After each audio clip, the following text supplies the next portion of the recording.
Thank you, everybody. First of all, I would like to thank our sir for giving me a chance to come to this place and have an interaction with you.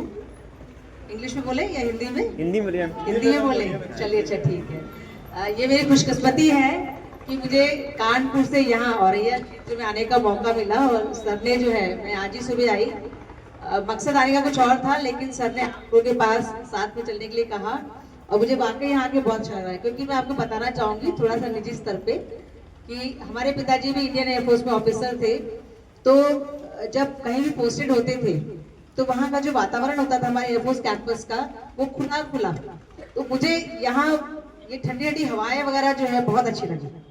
एक बार मुझे अपना बचपन याद आ गया आपको वो देखकर, और शिक्षा के क्षेत्र में काफी साल हो गए हमारे, ठीक है ना, बहुत सी जगह पे बहुत से बच्चों के बीच में रहने का, सीखने और सिखाने दोनों का, क्योंकि मेरा ये मानना है कि शिक्षा सिर्फ शिक्षक नहीं देते हैं, हर कदम पे बच्चों से भी हमें बहुत कुछ सीखने को मिलता है।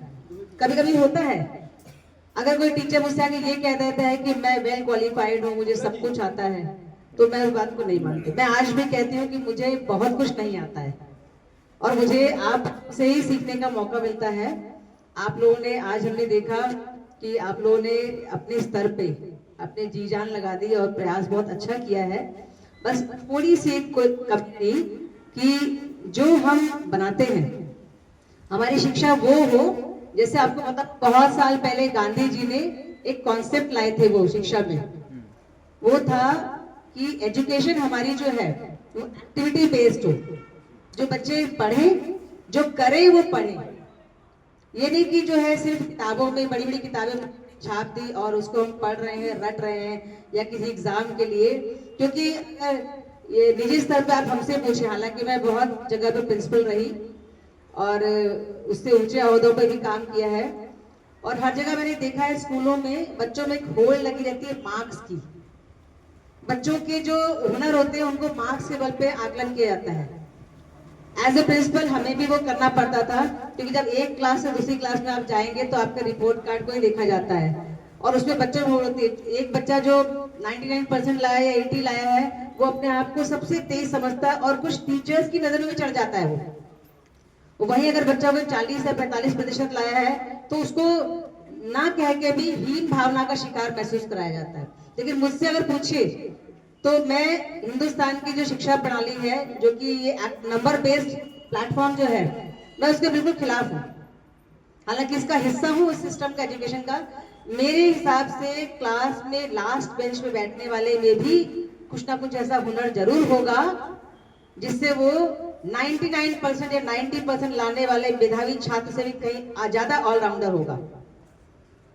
लेकिन बस उसको मौका नहीं दिया जाता है, उसको ओवरलुक कर दिया जाता है, उसको अनदेखा कर दिया जाता है। मैं शिक्षकों से कहना चाहूंगी, मुझे नहीं पता आप कैसे हैंडल करते हैं क्लासेस में, लेकिन हर बच्चे को आखिरी बेंच तक जरूर देखिए, जरूर महसूस कीजिए, समय निकालिए। आपका जो टाइम टेबल एक बनाया जाता है उसमें हर टीचर पे प्रेशर होता है सिलेबस कंप्लीट करने का। साल के लास्ट में एक प्रेशर होता है हर टीचर पे कि आपको ये सिलेबस करना है। 16 चैप्टर्स की अगर किताब है तो आपको टर्म वाइज बांट दिया जाता है कि इस टर्म में इतना पढ़ाई उतना पढ़ाए, और हम सब लग जाते हैं सिलेबस को खत्म करने में, क्योंकि हम टीचर्स को, मैनेजमेंट को दिखाना होता है कि आई एम द बेस्ट।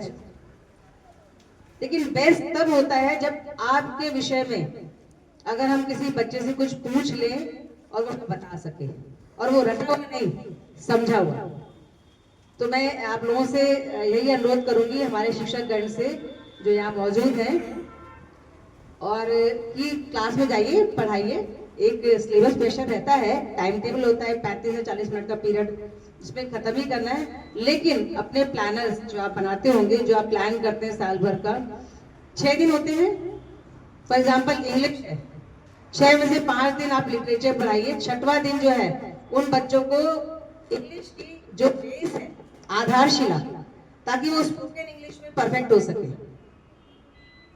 आपको बताओ स्पोकन इंग्लिश में इंग्लिश लैंग्वेज का कहीं कोई काम नहीं है, और इंग्लिश लैंग्वेज को इंग्लिश की रीढ़ की हड्डी कहा जाता है ना।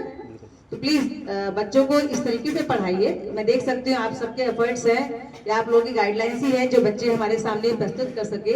अगर आप लोगों ने इन लोगों को थोड़ी दिशा नहीं दी होती तो ये शायद ये भी नहीं कर पाते कि आपकी दिशा के अंतरिक्ष में है, लेकिन थोड़ा सा स्टूडेंट्स में और अंदर घुसिए क्लासेस में, उनको समझिए। क्योंकि आजकल आपने देखा होगा कि बड़े बड़े शहरों में एक अलग सी नई पोस्ट स्कूलों में आने लग गई है, उसको बोलते हैं काउंसलर की पोस्ट, स्टूडेंट काउंसलर। मेरी नजर में ऐसी किसी पोस्ट की जरूरत नहीं किसी स्कूल में।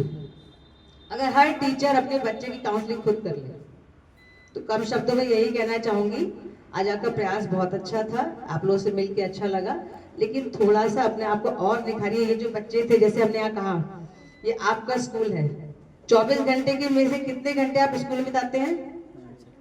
8 घंटे, 7-8 घंटे बिताते हैं, बाकी घर में, उसमें से भी कुछ घंटे स्कूल में बिताते हैं। तो देखा जाए तो ज्यादा से ज्यादा जो समय है वो आप विद्यालय में बिताते हैं।